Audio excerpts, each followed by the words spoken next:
అందరికీ నమస్కారం. నేను నరసింహ శతకంలోని పద్యం చెప్పబోతున్నాను.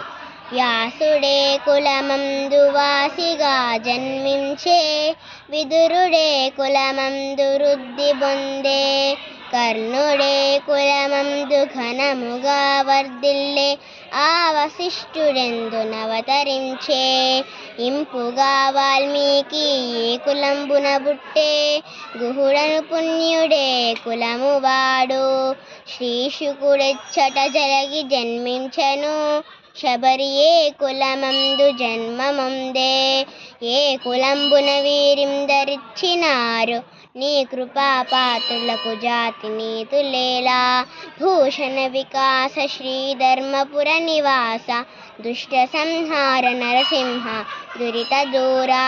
భావం: శ్రీధర్మపుర నివాస నారసింహ. వ్యాస భగవానుడు ఏ కులపు వాడు, విదురుడే కులంలో జన్మించాడు.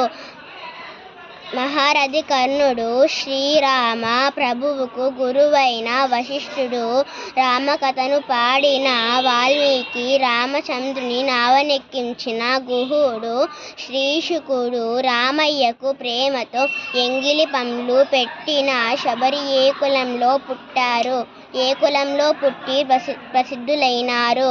నీ దయకు ప్రార్థులవ్వాలంటే జాతులు కులాలు కావాలా, నీ అనుగ్రహం ఉంటే చాలదా.